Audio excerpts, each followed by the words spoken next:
Hey YouTube world, this is going to be my little video on my Crosman 1377.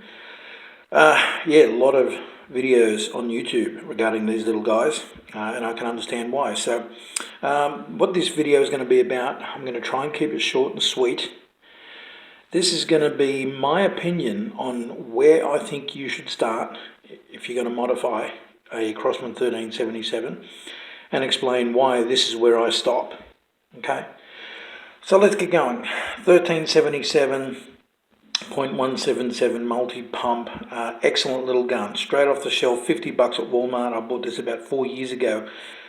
It's only recently I sort of discovered all the mods and changes you can do, and I discovered guys really altering these things and improving them to incredible degrees, but spending a lot of money in doing so. So I'll start on the basic gun, right? 50 bucks. Comes with just standard sights, no scope. So yeah, very good, reliable, very accurate gun. A lot of fun for 50 bucks, right? So, in my humble opinion, if you are going to look, if you're thinking about buying one of these, don't make any modifications. Just buy the gun, have some fun with it. Some blinking, target shooting, even pest control. I've even seen some valid videos on YouTube of people hunting with them, small game, squirrels, rabbits. Certainly will do that. So if you're thinking about buying one, buy it, play with it for a month or two, don't jump into anything. If you've already got one and you're seeing these videos on YouTube and you're wondering how far you want to go, what it costs and what you can achieve, I absolutely recommend your first expense and your first modification would be the shoulder stock. 50 bucks for the gun, 25 thereabouts for the shoulder stock. So you've now increased your investment by 50%. My opinion, it's worthwhile though. Right? 50% is a big increase. However, it completely transforms and changes the gun for the better. Makes it much more stable, a lot more comfortable, more fun to shoot and more accurate, even staying with the original sights, right? So if you're going to get away from the standard and the original, the shoulder stock would be where I would recommend to start. And in hindsight now, I would have no problems with stopping right there. Okay. I just decided to, I picked up a scope for I think about 12 bucks. It's just a cheap scope, and that's all you need. I've seen guys put some very nice fancy scopes on their 1377, and it's their choice. I don't understand why. The scopes, the quality and the range of the scopes they're putting on will outdo the range of the gun. All right, even this cheap little scope here is nicely matched.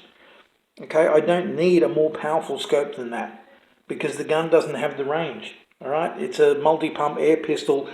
Out of the factory, they rate them at 600 feet per second, which is generous. That's, you know, you look at chronograph tests on YouTube and they're not even achieving that standard. So you don't need any bigger scope or longer range scope than that. If you do want to put on a scope or a red dot sight, you are going to have to get away from the original polymer breech and fit and install a steel breech like I've done there. Because the scope, you can buy these special mounts. Right, sticking with a standard gun, you need special mounts to clamp onto the barrel.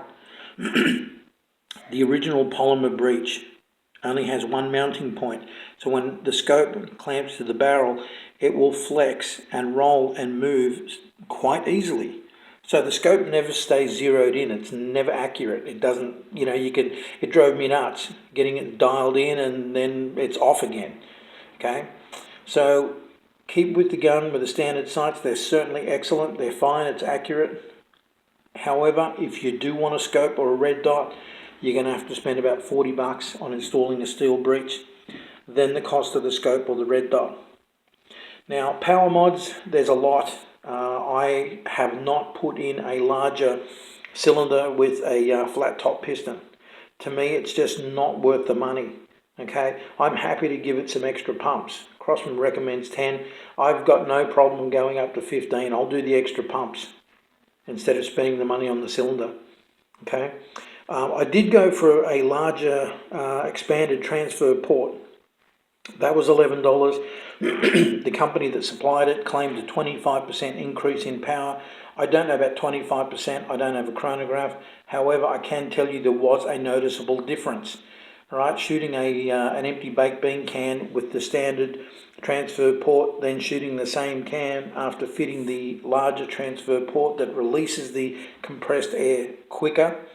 I did see a visible and audible and definitely noticeable difference. So I'm figuring by eye and ear, it's going to have to be at least 15 to 20% better for you to pick up any noticeable difference with your eyes and your ears, okay, especially your eyes. So for $11, yeah, that was fine. You only need more power if you're going to hunt, in my opinion. There's no need for 15, 12, or 13 to 15 pumps. You're going to be getting up to your 600 feet per second. That's fine for target shooting or plinking. Okay. So yeah, this is where I'm stopping, folks. Well, the only thing I might do, now that I've got the rail there, I might go to a red dot.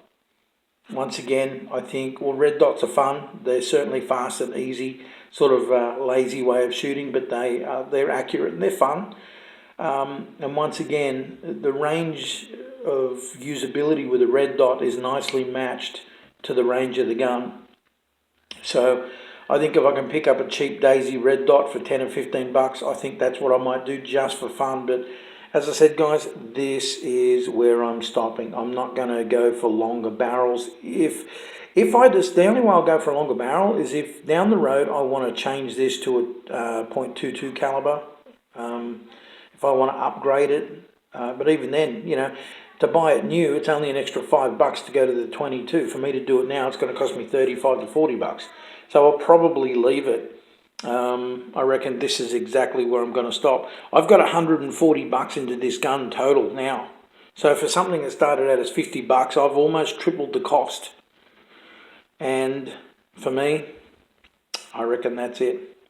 So now I've explained why I'm stopping here, probably. But this is where I'm going to stop. And in my opinion, that is the first and best place to start. Okay, if you've got a standard gun or you're about to buy a standard gun, just enjoy it for what it is. Put the shoulder stock on. You'll be amazed how much more comfortable, how more stable, more accurate, and just more fun to shoot with that shoulder stock. And I wouldn't, you don't need to get away from the standard sights. They're perfectly matched to the range and the performance of the gun. They're accurate. They stay accurate once you've got it adjusted in.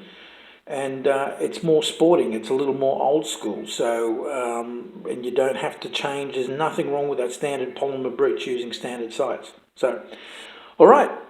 So now you know why I'm stopping here, and for what it's worth, that's my recommendation. The shoulder stock would be the first place. That would be your first modification, if any. All right, thanks for watching.